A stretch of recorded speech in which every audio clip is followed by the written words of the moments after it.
सुदेवाय हरये परमात्मने प्रणतः क्लेशनाशाय गोविन्दाय नमो नमः। नमः परमहंसा स्वादितचरणकमलचिन्मकरन्दाय भक्तजनमानसनिवासाय श्रीरामचन्द्राय वागीशायस्य वदने लक्ष्मीर्यस्य च वक्षसि यस्यास्ते हृदये संवित् तं नृसिंहमहं भजे। गुरुर्ब्रह्मा गुरुर्विष्णुर्गुरुर्देवो महेश्वरः गुरुः साक्षात् परब्रह्म तस्मै श्रीगुरवे नमः। भगवत चरण कमलानुरागी सभी स्वजन प्रियजन आत्मीयजन, आप सभी को मेरा प्रणाम वंदन अभिनंदन। प्रभु की मंगलमयी कृपा से परमात्मा की भावमय उपस्थिति का अनुभव करते हुए मानव जीवन का हमें सर्वोच्च लाभ प्राप्त हो रहा है। ये परमात्मा की अहेतु की कृपा का परिणाम है। भगवान की मंगलमयी कृपा से हम लोग श्रीमद् भगवद गीता के 5वें अध्याय का कर्म संन्यास योग की चर्चा में आनंद ले रहे हैं। अब तक हम लोग 9 श्लोक तक की चर्चा कर चुके हैं। भगवान ने 7वें श्लोक में कर्मयोगी की कर्म में अलिप्तता पर चर्चा की। जब प्रभु ने योग युक्तो विशुद्धात्मा विजितात्मा जितेंद्रिय सर्वभूतात्म भूतात्मा कुर्बन्नपि न लिप्यते कहकर जो 4 विशेषताएं योग युक्त कर्मयोगी की बताई, वो कर्म में अलिप्तता कैसे रहती है उनके जीवन में।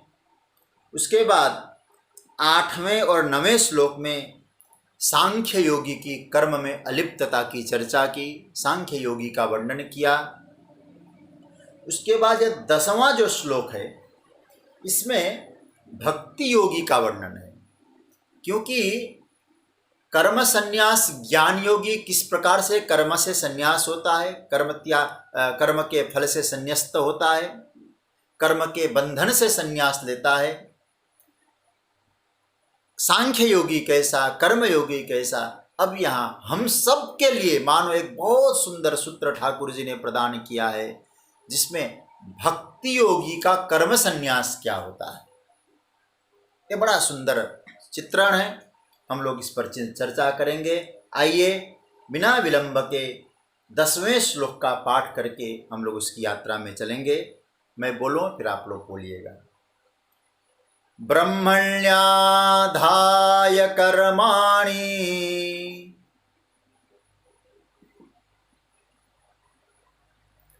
संगं त्यक्त्वा करोति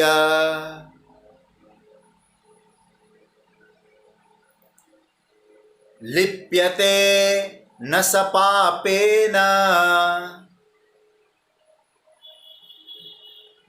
पद्मपत्रमिवाम्भसा।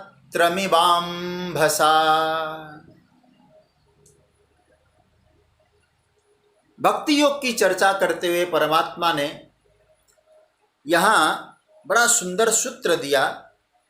यह कर्माणि ब्रह्मणि आधाय संगम त्यक्त्वा करोति स अम्भसा पद्मपत्रमिव पापेन न लिप्यते। यहाँ भगवान कहते यह मतलब जो कर्माणि ब्रह्मणि आधाय अपने संपूर्ण कर्मों को, क्योंकि कर्माणि बहुवचन है, अपने संपूर्ण कर्मों को ब्रह्मणि मतलब परमात्मा में आधाय मतलब समर्पित करके, कैसे संगम त्यक्त्वा करोति आसक्ति को त्याग करके करेगा। स मतलब वह कर्मयोग ओ भक्ति योगी अंभसा जल से, जल में नहीं जल से, अंभसा तृतीयांत है, अंबसा जल से पद्म पत्रमिवा कमल के पत्ते की तरह, जैसे जल का बूंद कमल के पत्ते पे गिर जाए, छोटा सा झोंका आते ही सब नीचे गिर जाएगा, उसमें टिकेगा नहीं, ऐसे पापेन न लिप्यते, पाप से लिप्त नहीं होगा।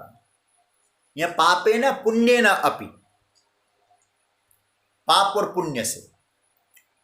देखिए पिछले 9 और 10 में ये बताया, इंद्रियों के स्वभाव और कर्मों की चर्चा करके गुण और गुण में ही, गुण आपस में, इंद्रियों के गुण गुण में ही बरतते हैं। भ्रांति बस हम लोग अपने आप को कर्ता मानते हैं। और सांख्य योगी इस बात को अच्छी तरह से समझता है, इसलिए वो कहता है नैव किंचित करोमि। यहां भक्ति योगी की चर्चा है। देखिए अकर्ता ही सर्वश्रेष्ठ अनुभूति, अकर्ता की सर्वश्रेष्ठ अनुभूति क्या है कि सारे कर्म परमात्मा को अर्पण। जो भक्ति में अकर्ता है, कर्म संन्यास है, उसका मूल सूत्र भगवान दे रहे हैं, संपूर्ण कर्मों को भगवत अर्पण करना, अपनी सत्ता विसर्जित करके परमात्मा की सत्ता को स्थापित कर देना, ये भक्ति योगी का लक्षण है। इसलिए जगतगुरु शंकराचार्य ने अपनी भाष्य में बहुत सुंदर सूत्र दिया है। वो लिखते हैं अपनी शांकर भाष्य में, ब्रह्मणि आधाय ईश्वरे आधाय, आधाय का निक्षिप्य मतलब परमात्मा में समर्पित करके,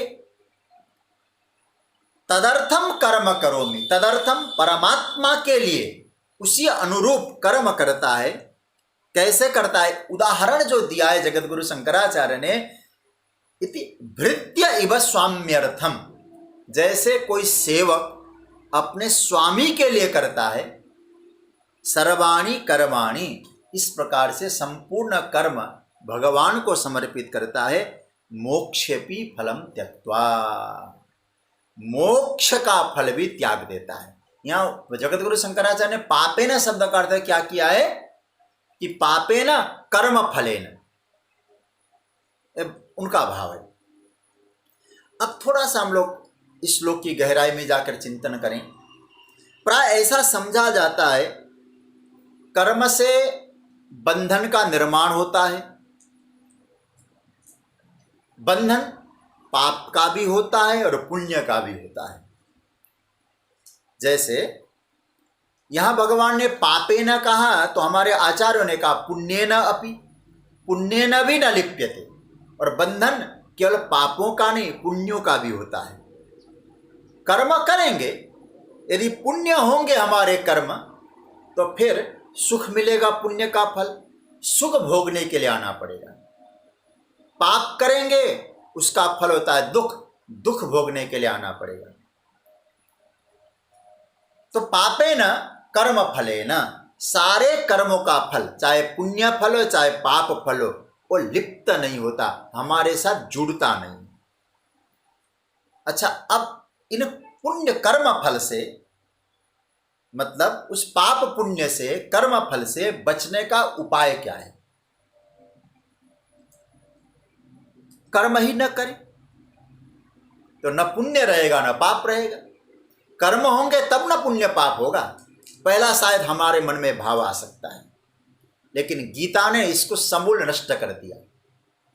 पहली बात तो तुम्हारा सिद्धांत गलत है, कर्म ही नहीं करेंगे तो पाप पुण्य से बचेंगे, ये धारणा बिल्कुल गलत है, गीता के सिद्धांत के विरुद्ध है। क्योंकि गीता में भगवान, आप लोग सुन चुके, 3 अध्याय के 8वें श्लोक में प्रभु ने कहा, शरीर यात्रा पिचते न प्रसिद्ध्यत अकर्मणः, शरीर को चलाने के लिए भी आप बिना कर्म के रह नहीं सकते। भोजन करना भी कर्म है, शरीर को चलाना ही तो हुआ, देखना भी कर्म है। इसका मतलब है हम सोचें कि हम लोग पाप पुण्य से बचने के लिए कर्म करना बंद कर दें, ये तो असंभव बात है। फिर हमारे लिए कोई उपाय बता दीजिए। फिर तब भगवान ने इस श्लोक में कहा, ब्रह्मण्याधाय कर्माणि, ब्रह्मणि परमात्मा में आधाय समर्पित करके, उसको ही उनके चरणों में समर्पित करके करता है। देखो, कर्माणि शब्द मैंने प्रारंभ में कहा बहुवचन, सारे कर्म परमात्मा को समर्पित कर देता है। यह सारे कर्म का है कर्माणि। हम लोग बड़े चालाक हैं, बड़े चतुर होते हैं। हमने जो गलत काम किया है तो हम कहते हैं प्रभु तुम संभाल लो, और कई बार तो ऐसा होता है उस गलत काम को करने ढकने के लिए अनुष्ठान आदि भी कराते हैं, बोले उससे हमारा गलत काम ढक जाएगा। परमात्मा का आश्रय लेकर गलत कामों से हम बचना चाहते हैं। कभी कभी ऐसा होता है 25 लाख दबा के रखा है और 25 रुपए का नारियल चढ़ाते ठाकुर जी को, और 25 रुपए के नारियल से 25 लाख जो हमने दबा के रखा है ठाकुर जी उसे बचा दें। थोड़ा सा हमें चिंतन करना है, गलत कर्म क्या है? वो एक तरह से गंदगी है।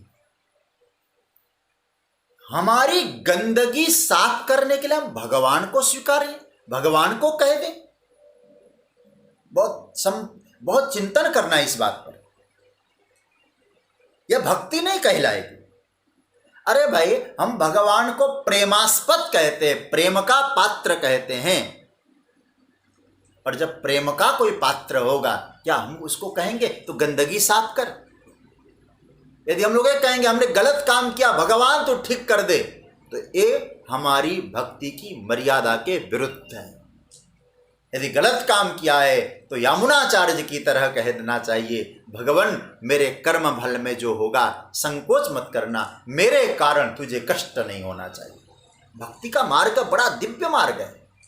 मेरे कर्मों का फल मैं भोग लूंगा, मेरे पुण्य तुझे भले ही अर्पण कर दूं, लेकिन सरकार पाप मुझे देना, मैं भोग लूंगा, मेरे कारण तुझे कष्ट नहीं होना चाहिए। इस विषय में मुझे एक दृष्टांत याद आता है। रामकृष्ण परमहंस, उनको कैंसर हो गया था। कई लोगों ने कहा आप माँ के प्रति इतनी श्रद्धा रखते हैं, माँ तो जगत जननी है, सब कुछ कर सकती है, आप एक बार माँ से निवेदन कर दो तो माँ आपके इस दुख को दूर कर देगी। रामकृष्ण परमहंस बड़े दिव्य योगी, बड़े भक्ति योगी, कर्म योगी, ज्ञान योगी, सारे विशेषण उनमें, वो भी छोटे पड़ जाएंगे। वो क्या कहते हैं, मैं अपने रोग के लिए मां को कष्ट दूं? मेरी भक्ति पर पत्थर गिर जाए यदि ऐसा होता है तो। ध्यान देना, हम लोग परमात्मा को सत्कर्म समर्पित करें, समझ में आता है, लेकिन यह हम लोग गलत काम भी ठाकुर जी को दें। भगवान कहते सर्वाणि कर्माणि आधाय, संपूर्ण कर्म। इसलिए हमारे व्याख्याकारों ने कहा, भाष्यकारों ने कहा, शुभाशुभ कर्माणि, शुभाशुभ सर्वाणि कर्माणि ब्रह्मणि आधाय। शुभ अशुभ सारे कर्म अपने लिए मत बचाओ कुछ भी।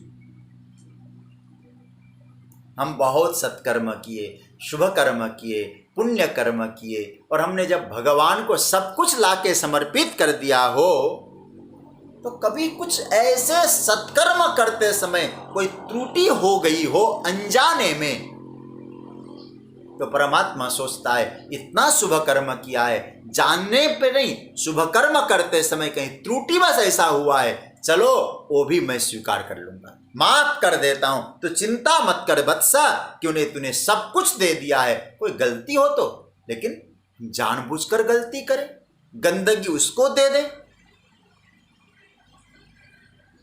भगवान कहते ब्रह्मण्याधाय कर्माणि, भगवान में समर्पित होकर कर्म। अच्छा, भगवान की सेवा प्रायः हम लोग 3 रूपों में करते हैं, 3 रूपों से विशेष करके।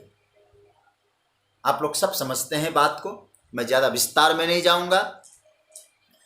तन, मन और धन। तन से सेवा होती है ठाकुर जी की, मन से चिंतन, ये भी मानसिक सेवा, और धन से भी सेवा होती है। मैं आपको एक बात और कह दूं, धन का मतलब रुपया पैसा ही मत लगा लेना अर्थ। धन का तात्पर्य रिसोर्सेस, साधन, जो भी आपके पास है उन सब ये धन के रूप में आता है। केवल हम लोगों ने धन का अर्थ ही लगा लिया पैसा, नहीं, धन का मतलब है जो भी साधन है वो धन है। ध्यान देना, यदि ये सेवा हम लगा रहे हैं ठाकुर जी के लिए तो तीनों सेवा पवित्र होनी चाहिए। तब भगवान कहते हैं ब्रह्मणि आधाय, तब आपके जो सर्वाणि कर्माणि ब्रह्मणि आधाय हो जाएगा। देखिए, हम लोग कभी कभी सोचते हैं ठाकुआ फल लेके आए हैं दुकान से, अब फल चढ़ाते हैं तो ठाकुर, आजकल तो हम लोग कई बार धोते हैं, गर्म पानी में धोते हैं, समस्या ये आ गई है। अन्यथा जब सामान्य परिस्थितियां भी हो तो भी हम बाहर से फल लाते हैं, तो ठाकुर जी को चढ़ाना है तो पहले धो के चढ़ाते हैं, फल फूल भी धोकर चढ़ाते हैं। तो आप जरा सोचिए, तो फिर तन मन धन ये अपवित्र चढ़ा दें ठाकुर जी को?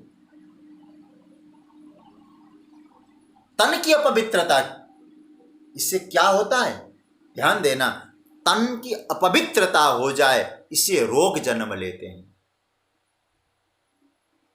धन की अपवित्रता हो जाए तो व्यक्ति व्यसनी बनता है, व्यसनी बनता है। विचारना, जहां भी आप व्यसन देखते हैं वहां कहीं ना कहीं धन कुछ मात्रा में गलत रास्ते से आया मिलेगा। पवित्रता से जहां कमाई होती वहां कोई व्यसन होगा ही नहीं। मैं व्यसन का अर्थ ऐसा कहूंगा, जिसके बिना आप बेचैन हो जाए, उसके वस्तु की आप गुलामी बन जाए, ये व्यसन हो जाता है। किसी चीज की हम गुलाम, चाय पीना है, चाय के बिना हम बेचैन हो जाएं तो हम चाय की गुलामी हो गए, तो चाय हमारा नशा बन गया, व्यसन हो गया। तो समझ लेना, यदि ऐसी स्थिति है, कोई ना कोई छोटी सी खिड़की से हमारे मार्ग, हमारे धन में कोई गलत धन आ ही गया है, तो धन की पवित्रता चाहिए। और मन की अपवित्रता का के कारण गलत विचार आते हैं, गलत निर्णय लेते हैं। यदि तीनों ही पवित्र हो जाए हो तो त्रिविध कल्याण, वो ठाकुर जी को फिर समर्पित होता है। तब भगवान कहते उसे कोई पाप नहीं लगता, लिप्यते न स पापे ब्रह्मण्याधाय कर्म। ध्यान देना, समर्पण भक्ति का प्राण है। भक्ति योगी कर्म में खूब आनंद लेता है और फल प्रभु को अर्पण करता है। भक्त सोचता है शरीर मेरा नहीं है, इंद्रियां मेरी नहीं है, बुद्धि से जो विचार कर रहा हूं मेरा नहीं है। जब सब कुछ भी मेरा नहीं है तो मेरे का सिक्का मैं कैसे लगा सकता हूं? देखो, ये केवल बोलता नहीं है, भक्त की प्रामाणिकता है। जैसे मैं एक उदाहरण के तौर पे आपको समझाऊं, एक बहुत बड़ा उद्योग है और उद्योग का एक कर्मचारी अपने घर पे है, ऑफिस जाने का समय हो गया, कपड़े उपड़े पहन के तैयार हो गया, उद्योग वहाँ की गाड़ी आ गई, उस गाड़ी में बैठ गया, पहुँच गया फैक्ट्री, और जैसे वहाँ प्लांट में, फैक्ट्री में जहाँ उसका काम है वो पहुँच गया, तो वहाँ का नियम है कि भाई राउंड भी लगाना है, फिर अपना ड्रेस उतार कर वहाँ के ड्रेस पहन के काम करना है। ड्रेस पहन लिया, फिर गया और वहाँ जो जो काम करना है वहाँ लगा, काम करने लगा, और कर्मचारी वस्तुएं तैयार करने लगा। अब वहीं का रॉ मटेरियल है, वहीं की वस्तु है, और जो काम कर रहा है वहीं से उसको ट्रेनिंग मिला है और प्रोडक्ट तैयार होने लगा। अब जरा सोचिए, सब तैयार होने के बाद शाम को फिर वो कपड़े उतारता है, अपने कपड़े पहनता है, वापस आता है घर। अब यदि वो सोचे कि भाई मैंने तो अपना मेहनत लगाया, ये प्रोडक्ट तैयार किया, तो जो बनाया मैं घर ले जाऊं, ये तो नहीं हो सकता, क्योंकि उसको मालूम है ये सब उसका है, मालिक का है, मुझे सेवा करने का अवसर है। मेरा भरण पोषण वो कर रहा है, लेकिन मुझे सेवा उसके लिए करनी है। बस भक्त यही समझता है। भक्त समझता है मैं कपड़ा उसका पहन रहा हूं। मैं कपड़े के बारे में बोल चुका हूं ना, वासान सिजरनान यथा व्याय, ये शरीर कपड़ा है, तो कपड़ा उसने दिया, विवेक उसने दी, सारी सामग्रियां, ये सामग्रियां हाथ पैर जो भी है ना, रिसोर्सेस, साधन, ये उसने उपलब्ध कराया और सिखाया उसी ने। और जो कर रहा हूं उसी के लिए कर रहा हूं, मैं केवल निमित्त मात्र होकर उसका काम कर रहा हूं, तो क्या हुआ? तो मैं कैसे कह दूं मेरा है? जो कुछ किया है तेरी भी व्यवस्था से किया है, और जो कुछ तैयार हुआ है तुझे ही समर्पित है, मेरा भरण पोषण तू कर रहा है। इस प्रकार से भक्त योगी भक्ति का जो योग है वो चिंतन करता है। याद रखना, ये संपूर्ण सृष्टि ही परमात्मा का विशेष उद्योग है। और मुझे लगता है भगवान ने किसी विशेष उद्देश्य से संसार बनाया है। और इस संसार को मैं आपको स्पष्ट कह दूं, संसार अकस्मात नहीं बनाया, अकस्मात बना भी नहीं है। बिग बैंग थ्योरी की बात नहीं कर रहे हैं हम यहाँ। एडविन हबल ने जो थ्योरी तैयार की है वो थ्योरी की हम चर्चा नहीं कर रहे। मूल बात यह है कि ये संसार अकस्मात बना है, वो पश्चिम के कुछ विद्वान कहते हैं, लेकिन भारतीय मनीषा कहती है परमात्मा ने किसी विशेष उद्देश्य से बनाया है, और उद्देश्य से पूरा करने के लिए तुझे भी निर्मित किया है। तू कर्मचारी बन इस उद्योग का, संसार रूपी उद्योग का। और सच्ची बात है, इस सृष्टि को अकस्मात मानना बुद्धिमत्ता वाली बात नहीं है। आजकल थोड़ा बहुत पढ़े लिखे लोग कहते हैं ये सब नेचुरली है। बिल्कुल नहीं है, कोई उद्देश्य है इसका। आप छोटा सा विचार करना, आपके रसोई घर में कोई आलू है, आधा किलो आलू रखी, आपने बाद में देखा आलू की बहुत अच्छी सब्जी बना दी गई, उसमें मसाला डाला, जो जो वस्तुएं पड़ती है वो सब डाल के तैयार कर दिया गया।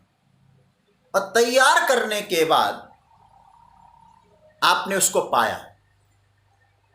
अब जरा सोचिए, क्या वो आलू की सब्जी कच्चे आलू थी, क्या अपने आप बन गई? किसी ने बनाया, किसी हेतु से बनाया। आप इतना ही समझ लीजिएगा, एक आलू जैसी सब्जी भी अकस्मात नहीं बनती, कोई बनाने वाला होता है। तो पूरा विश्व सृष्टि क्या अकस्मात तैयार हुआ होगा? एक ग्रह दूसरे ग्रह से टकरा गए, पृथ्वी बन गए? नहीं। क्रिएशन यदि है तो क्रिएटर होना ही चाहिए, क्रिया है तो कर्ता होना ही चाहिए। अब ध्यान देना, उसने उस हेतु को सिद्ध करने के लिए शरीर, प्राण, ये साधन, ये रिसोर्सेस उपलब्ध कराया है। विराट यज्ञ हो रहा है। और यज्ञ में हम लोग कभी कभी भाग लेने जाते हैं ना, थोड़ा सा कोई सामग्री लेते हैं, कोई कटोरी में घी लेके जाते हैं, कुछ सामग्रियां लेके जाते हैं, कुछ द्रव्य इत्यादि लेके जाते हैं, लेकिन कहे कि कर्ता कौन है यज्ञ का? मैं नहीं, मैं तो थोड़ा बहुत हेल्प कर रहा हूं, समझ, जो दिया है मिला है मैं उसे समर्पित कर रहा हूं। बस यह है, मेरा छोटा सा साधन उस विराट यज्ञ में प्रयोग हो रहा है। सज्जनों, कर्ता तो वही है, गिरिराज तो वही उठा रहा है, हमारा कोई काम नहीं, हम कर भी नहीं सकते, सक्षम है वो, गिरिराज वही उठा रहा है। बस लाठी का थोड़ा सा सहारा हम दें तो हमारा जीवन कृतार्थ हो जाए। तेरा तुझको अर्पण क्या लागे मेरा, निमित्त मात्रम भव सभ्य साची। भगवान कहते निमित्त बन जा अर्जुन, करने वाला मैं हूं। बस यह है, जब करने वाला वह है, कर्म भक्ति योगी कर्म योगी समझता है कर्मों को क्या करें, हम परमात्मा को समर्पित करते हैं। देखो एक बात है, पूज्यपाद स्वामी राम सुखदास जी महाराज कहते हैं 3 प्रकार के, जैसे कर्मयोगी, सांख्य योगी, जिसको ज्ञान योगी भी कहते हैं, और भक्ति योगी। कर्मयोगी कर्मों को संसार के लिए समर्पित करता है, ज्ञान योगी प्रकृति के लिए समर्पित होता है और भक्ति योगी प्रभु चरणों में समर्पित करता है। थोड़ा सा चिंतन करना। जैसे कर्मयोगी कर संसार के लिए समर्पित करता है, ठीक है, क्योंकि यज्ञ भाव से कर्म करता है, लेकिन संसार का अपना कोई ठिकाना है? यदि हम लोग भक्ति की चर्चा में जा रहे हैं तो, क्योंकि संसार के अनुकूल यदि आप हैं तो आपकी प्रशंसा है, और यदि प्रतिकूल है तो याद रखना फिर आपकी निंदा भी। संसार को पूर्णतः कोई आज तक प्रसन्न कर नहीं सका, राम और कृष्ण भी नहीं कर सके, आज उनके उन पर उंगली उठाने वाले भी लोग हैं। अरे एक पूरा परिवार होता है ना, घर के बड़े व्यक्ति को सोचो, सबको प्रसन्न करना कितनी बड़ी बात होती है। तो इसलिए कर्मयोगी जो संसार के लिए करता है, लेकिन प्रसन्न करना बड़ा कठिन है। दूसरा, ज्ञान योगी जो प्रकृति को अर्पण करता है, बहुत सार वाली बात है, जो निर्गुण निराकार इंद्रियों के द्वारा जो जाना नहीं जा सकता, उसे कर्म समर्पित करें। जो बहुत बड़े, जो ज्ञान के शिखर पे पहुंचे हैं, उनको तो समझ में आता होगा। हम जैसे जो साधना की यात्रा में अभी चल भी नहीं पा रहे हैं, वो कैसे सोचें उस निर्गुण निराकार, आंखों से देखा न जा सके, कानों से सुना न जा सके, उसको कैसे समर्पित करें? बड़ी थोड़ी कठिन सी बात लगती है। लेकिन यहाँ भगवान भक्ति योगी की जो चर्चा कर रहे हैं, कहते हैं कि हम जैसों के लिए, पर सच्ची बात कहूं, हम जैसों के लिए इस युग में भक्ति योग से कर्म संन्यास होना बहुत सरल है और संतोषप्रद भी है, क्योंकि जो कुछ करते हैं उनको समर्पित करें। संगम त्यक्त्वा करो, आसक्ति को त्याग करके। आसक्ति रहेगी तो लिप्यते न स पापेन नहीं बनेगा। फिर देखिए, श्रीमद् भगवत गीता के ही 9वें अध्याय को थोड़ा आप लोग खोल लीजिए, आपके पास पुस्तक है। 9वें अध्याय का 27वां और 28वां श्लोक। 27वें श्लोक में भगवान कहते हैं, यत् करोसि, समर्पण का भाव जरा देखिए, यत् करोसि यदश्नासि, ये भक्ति योग की चर्चा आएगी जब 7 से लेकर 12 तक भक्ति की चर्चा है। यत् करोसि यदश्नासि यज्जुहोसि ददासि यत् तपस्यसि कौन्तेय तत्कुरुष्व मदर्पणम्। जो करते हो, जो खाते हो, यज्जुहोसि जो यज्ञ करते हो, जो किसी को देते हो, जो तपश्चर्या करते हो, वो सब हे अर्जुन मुझे समर्पित करो। तब आगे बनेगा, जब ये भाव आ जाए तब गोविंद स्पष्ट करेंगे, शुभा शुभ फलैरेव मोक्ष से कर्म बंधने। 28वें श्लोक में शुभ और अशुभ के कर्मों का जो फल होगा, उस फल से तुम कर्म फल से मुक्त हो जाओगे। क्योंकि पहले समर्पण की बात कही, फिर उससे मुक्ति की बात कही, तो इसी दोनों श्लोकों का आधार पर यहां मिलाना। भगवान कहते कर्म को समर्पित करो 27वें श्लोक में, 28वें श्लोक में लिप्यते न स पापेन, इससे वहां मिलाना शुभाशुभ फलैरेव मोक्ष से कर्म बंधन। एक बात और कहे, भगवान गीता के ही 18वें अध्याय के 48वें श्लोक में कहते हैं, यदि तुम पाप के डर से कर्म छोड़ोगे तो भैया कर्म में दोष युक्त हो तो भी मत छोड़ो। सहजम कर्म कौन्तेय सदोषम अपि न त्यजेत सर्वारंभा ही दोषेण धूमेनाग्निरिवावृता। देखो, भगवान कहते कर्म में कुछ न कुछ दोष होता है, इसलिए भगवान कर्मों के साथ शुभाशुभ फलैली स्पष्ट कह देते हैं। कर्म में दोष मतलब जैसे अग्नि प्रज्वलित करना है तो धुआं तो रहेगा ही रहेगा। अब कोई व्यक्ति सोचे कि धुआं आ रहा है इसीलिए अब अग्नि न जलाएं, अरे भैया थोड़ी देर जलाओ तो सही, प्रयास तो करो, धीरे धीरे धुआं छट जाएगा, धुआं छट जाएगा। तो कर्म में लगोगे तो कुछ न कुछ दोष उपस्थित होंगे, लेकिन निष्ठापूर्वक उस कर्म को करते रहेंगे, धीरे धीरे धीरे धीरे धीरे धीरे वो दोष मुक्त कर्म हो जाएगा। तो भगवान क्या कहते हैं, तब परमात्मा में समर्पित कर दो, तब क्या होगा, लिप्यते न स पापे न, कर्म फल से लिप्त नहीं होगा, पाप पुण्य से लिप्त नहीं होगा। और ठाकुर जी ने एक जो उदाहरण दिया है ना, मैं समझता हूं एक गजब का उदाहरण दिया है, बहुत महत्वपूर्ण कंसेप्ट है। क्या कहा भगवान ने, पद्म पत्र मीमां भसा। मेरी तो इच्छा थी आज और एक दो श्लोकों की चर्चा करूं, लेकिन ये बहुत महत्वपूर्ण बिंदु मिल रहा है हमको, कोशिश करूंगा। आइए, पद्म पत्र मीमां भसा, भगवान कहते कमल के पत्ते की तरह, जैसे जल में कमल के पत्ता रहता है, उस तरह से कर्म के फल पाप पुण्य वो आप में लिप्त नहीं होंगे, यदि ऐसी भावना आ जाए। उदाहरण गजब का है, बड़ी अच्छी संकल्पना है, ध्यान देना। मैं 4-5 बातों से इस बात को समझाने की कोशिश करूंगा। पहली बात, जल से कमल, देखो पद्म पत्र, इस अर्थ तो समझ में आ गया, पद्म पत्र कमल का पत्ता, जल, इन दोनों का। अच्छा, जल से ही कमल का अस्तित्व है, जल में ही कमल का जीवन है, ये तो हम जानते हैं। जल कमल का शत्रु नहीं है, जल में कमल की तरह, जल क्या है, संसार है, कमल क्या है, जीवात्मा है। तो संसार रूपी जल में खिला हुआ कमल ही ये परमात्मा का जीवात्मा है। तो संसार हमारा शत्रु नहीं है, पहली बात।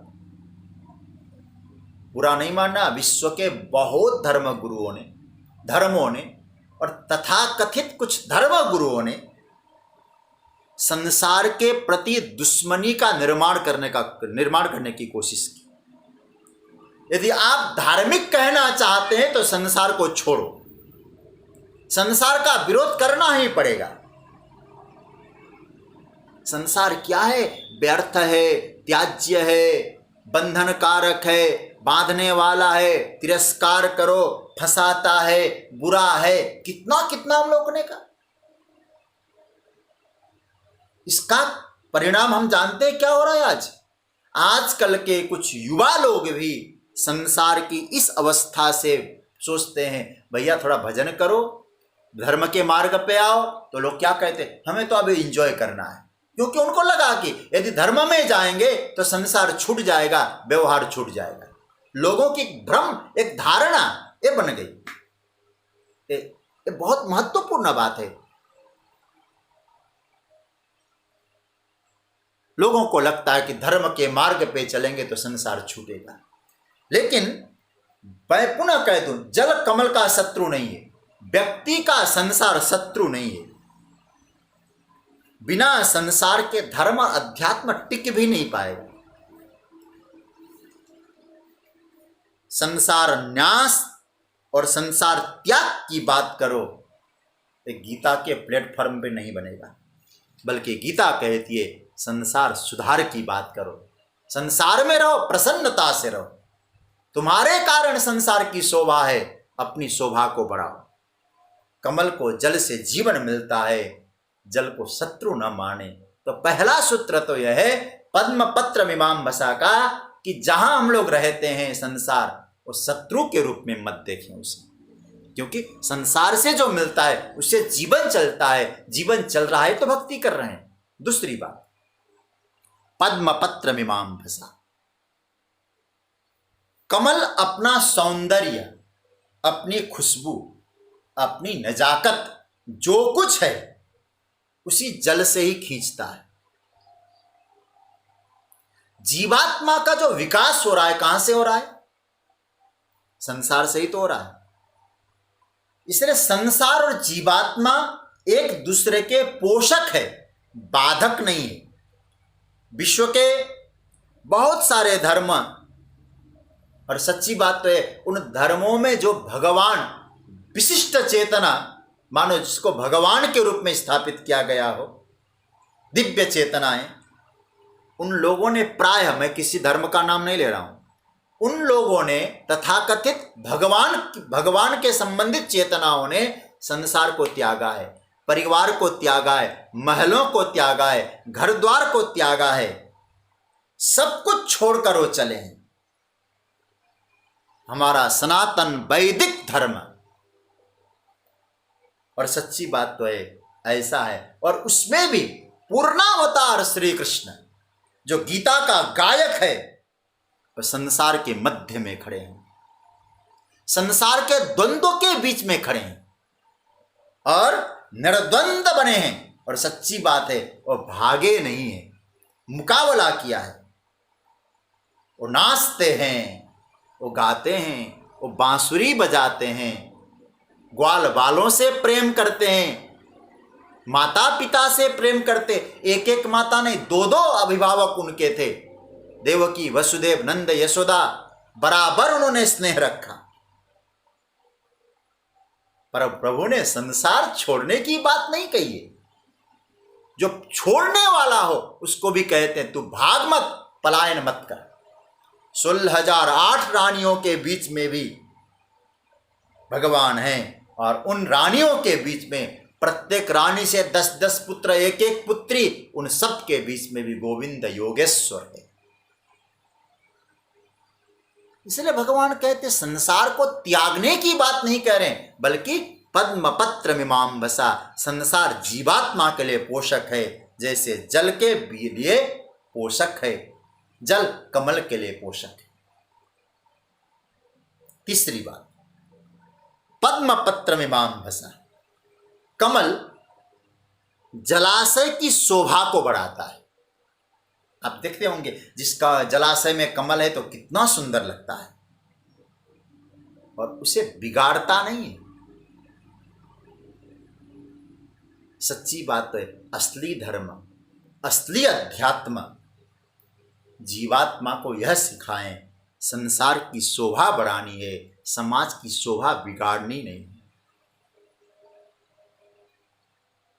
मैं एक, अभी मुझे कुछ महीने पहले, महीने क्या साल भर हो गया होगा, एक विवाह का कार्ड मिला था।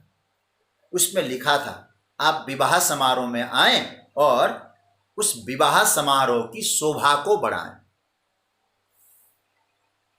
तो कमल जैसे शोभा को, आप संसार में रहते हैं, जगत की शोभा बढ़ाइए ना।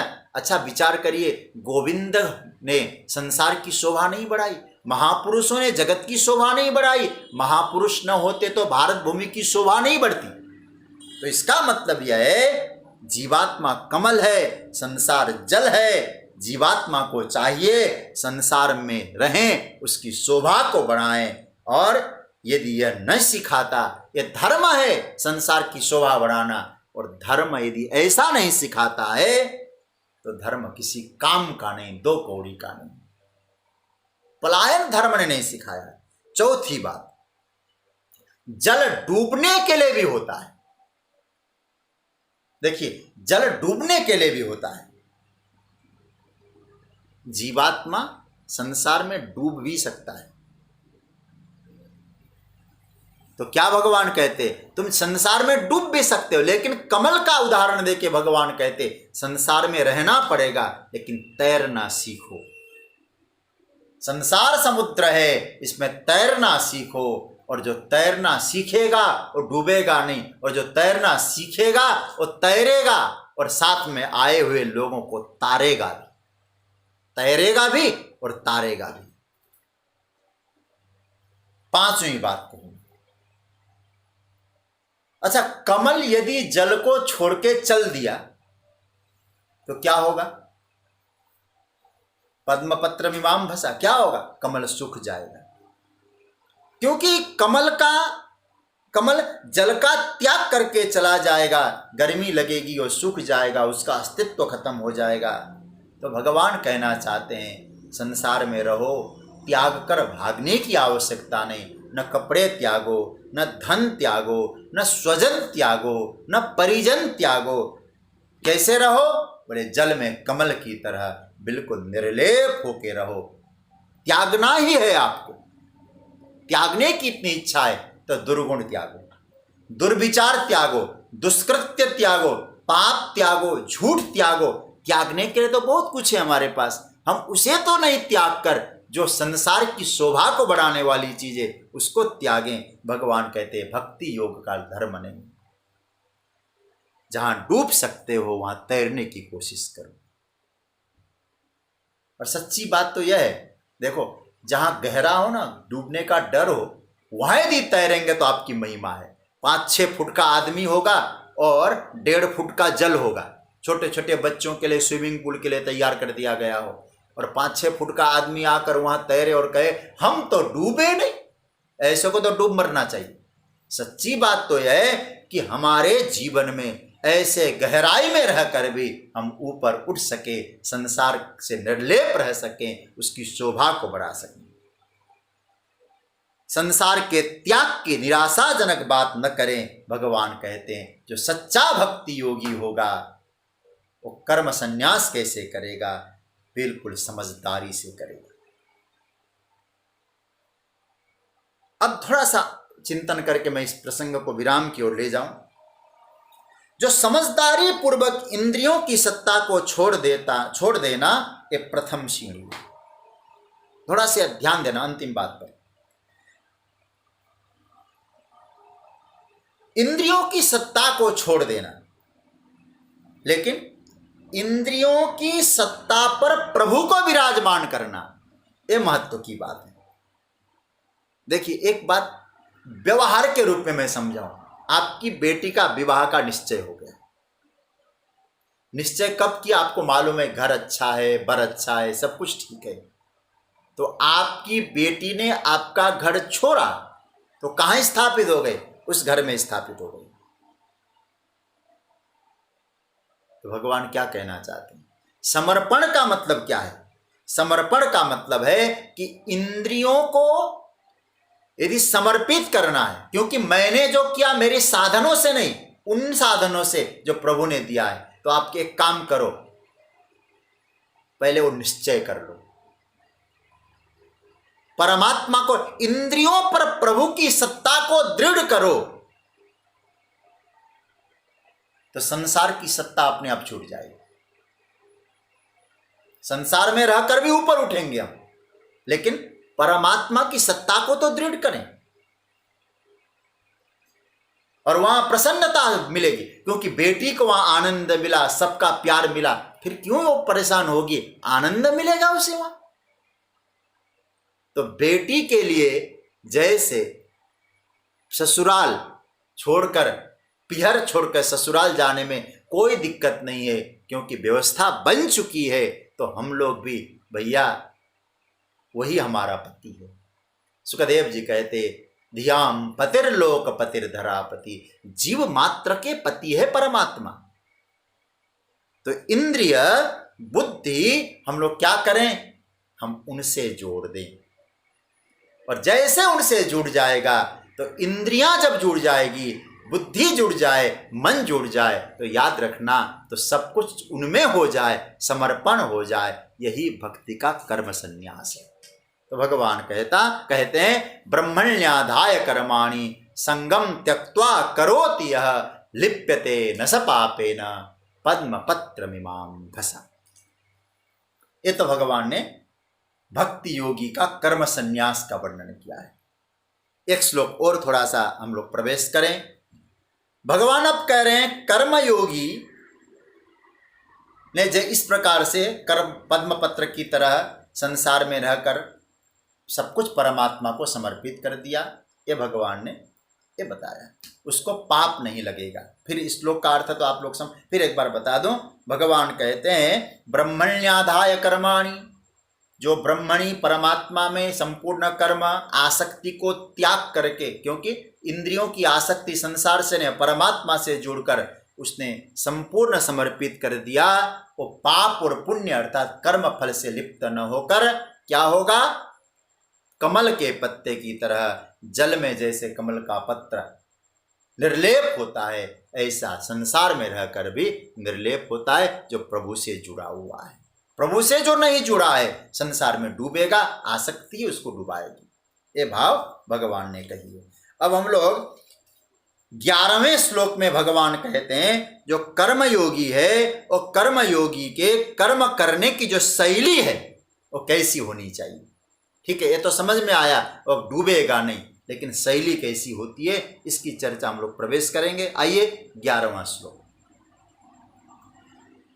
कायेन मनसा बुद्ध्या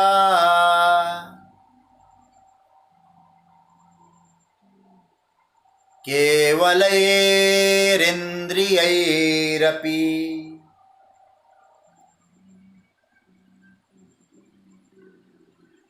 योगिनः कर्म कुर्वन्ति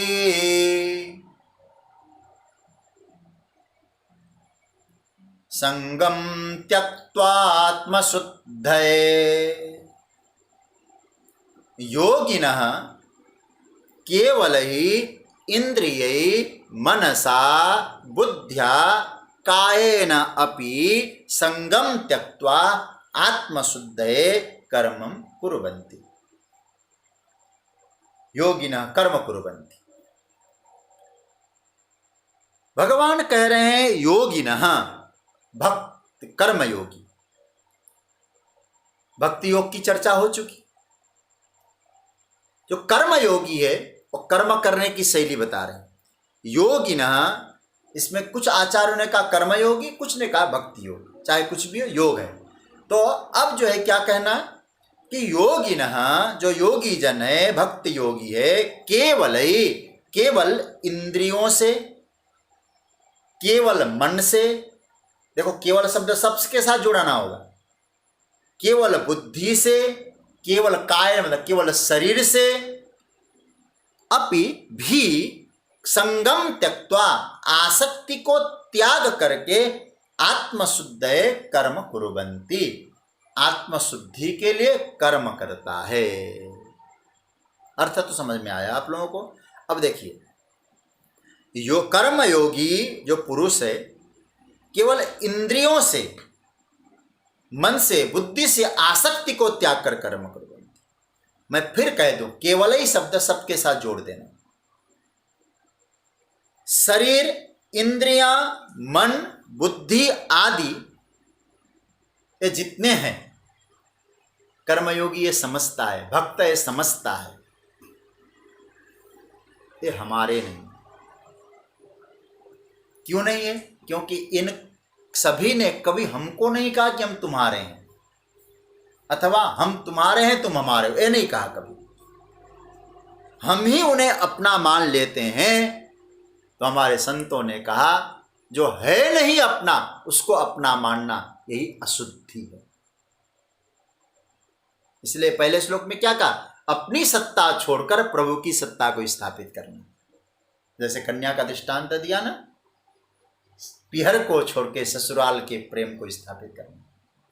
तो आगे कहा ये जितनी है क्या है? ये मिली हुई चीजें हैं, ये साधन हमको प्राप्त हुई है, और जो मिली हुई होती है वो बिछुड़ती भी है। कभी मिले कभी बिछुड़े, वो अपने नहीं हो सकते। अपना नहीं है, इसलिए उनमें जो ममत्व करना यही सबसे बड़ी भूल है। तो भगवान कहना चाहते हैं इन साधनों से, जो साधन इनसे कर्म करता है, पर कैसे? संगम त्यक्त्वा, आसक्ति को त्याग करके आत्मशुद्धये, आत्मशुद्धि के लिए। आत्मशुद्धि बहुत बड़ा कॉन्सेप्ट है, इसकी चर्चा हम थोड़ा अंत में करते हैं। थोड़ा सा चिंतन करना। संगम त्यक्त्वा, भगवान को ये संगम त्यक्त्वा वाली बात मुझे लगता है बहुत प्रिय लगी। आपने अभी थोड़ी देर पहले जो हम लोग चिंतन कर रहे थे वहां भी भगवान ने संगम त्यक्त्वा वाली बात कही, और इस श्लोक में तुरंत 2 श्लोकों में एक ही बात को लगाना तो कई बार लगता है ये पुनरावृत्ति हो रही है, लेकिन बिना हेतु के भगवान ने यह नहीं कहा। ब्रह्मण्यादाय कर्माणि संगम त्यक्त्वा करोति, वहां देखिए संगम त्यक्त्वा 10वें श्लोक में, और 11वें श्लोक में क्या कहा, कायेन मनसा बुद्ध्या केवल इंद्रियरपि योगिना कर्म कुर्वन्ति संगम त्यक्त्वा। यहां भी वही बात आ गई, रिपीट कर रहे हैं। इसका मतलब है भगवान कहना चाहते हैं एक बात जो दो बार मैं कह रहा हूं कि कितना महत्वपूर्ण है, इसलिए मैं कह रहा हूं। प्रभु कह रहे हैं कि 2 बार मैंने समझाया है कि कर्म करो, आसक्ति त्याग कर करो, क्योंकि बंधन इंद्रियों से नहीं, इंद्रियों के साथ जो आसक्ति जुड़ी है ना, वो बंधन कारक होता है। इसलिए संगम त्यक्त्वात्म शुद्धये। गीता जैसे ग्रंथ में 2 बार पुनरावृत्ति जैसी बात, कोई महत्व की बात तो होगी। भगवान कहते हैं आसक्ति। वेदांत कहता है अंतकरण के दोष कौन कौन से, क्योंकि भगवान ने कहा आत्मशुद्धि, शुद्धि की बात तो बाद में सोचते हैं, पहले अशुद्धि की बात तो जाने तब शुद्धि वाली बात आएगी। तो वेदांत की चर्चा में करते हैं तो वेदांत कहता है 3 प्रकार के दोष होते हैं, मल दोष, विक्षेप दोष और आवरण दोष। हमने 4थे अध्याय में और 3रे अध्याय में भी इसकी विस्तार से चर्चा की। तीनों का जो दोष है उसको दूर करने के लिए भगवान ने एक हमारे पास ऐसी चाबी पकड़ा दी, जिसको अंग्रेजी में आप लोग कहते हैं मास्टर की, वो पकड़ा दी। और कौन सी चाबी है, तब भगवान कहते उस चाबी का नाम है संगम त्यक्त्वा। आसक्ति त्याग करके, आसक्ति छोड़ो। कैसे छूटे आसक्ति, केवल ही इंद्रियई, हम केवल इंद्रियों से काम करते हैं, पर इंद्रियों में जो ममता है वो जुड़ जाती है। करना तो इंद्रियों से है, पर इंद्रियों से जो ममता जुड़ जाती है, और फिर हम बुद्धि से कभी कभी निर्णय लेते हैं तो कहते हैं मेरी बुद्धि। फिर परिणाम क्या होता है, फिर वो जो सब्जेक्टिव होना चाहिए था फिर ऑब्जेक्टिव हो जाता है। जैसे मैं उदाहरण दूं आपको, एक कड़छी है आपके पास, भोजन के समय उस कड़छी से आपने दही निकाला, दही परोसा, और दूध परोसना है। दूध के बर्तन में वही कड़छी आप नहीं डालते, वही चम्मच नहीं डालते आप, क्योंकि आपको मालूम है इसमें जो दही है ना, कुछ दही का स्पर्श है, और यही कड़छी, यही चम्मच यदि दूध में डाल दूंगा तो दूध फट जाएगा, फिर वो दूध काम नहीं आएगा हमारे लिए। अब पहले तो दूध फाड़ना भी तो अच्छा नहीं मानते थे, अब आजकल की बात तो छोड़ दीजिए। तो अब जरा सोचिए, तो फिर क्या हुआ, संसार के काम में जिन इंद्रियों का हमने प्रयोग किया, ध्यान से समझना बात, उसी आधार पे संसार के काम में जिन इंद्रियों का हमने प्रयोग किया है, प्रयोग हुआ है, उनमें दही रूपी आसक्ति उन इंद्रिय रूपी करछी में, चम्मच में लग गई। दूध भगवत तत्व, परमात्मा तत्व। तो फिर क्या भगवान कहना चाहते हैं, तो एक काम करो, फिर वो दही रूपी कड़छी को धोकर, दही जिसमें लगा है उसको धो करके फिर दूध अर्थात भगवत कार्य, भगवान की सेवा, उसमें वो लगाओ, फिर फटने का डर नहीं होगा, बिगड़ने का डर नहीं होगा।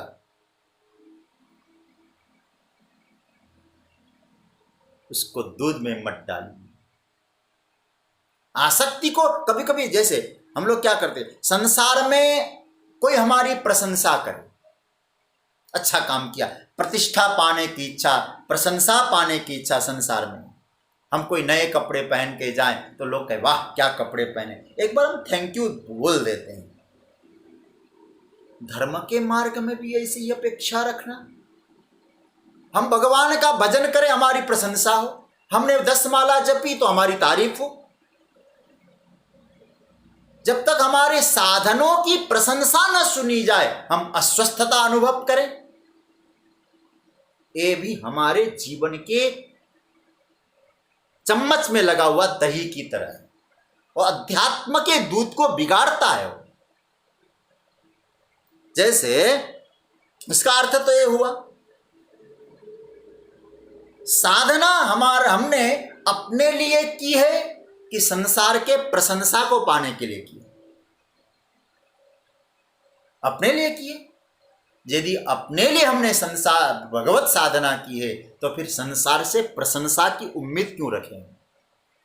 हमारे अब कई लोग कहते नहीं करें तो हम लोग क्या, हमने आज इतना माला जपा, ये पाठ किया, ये करते हैं, हमारे तो दिन भर के ऐसी अरे क्या जरूरत है बताने की? कोई प्रशंसा करे तब हमारी साधना सफल होगी क्या?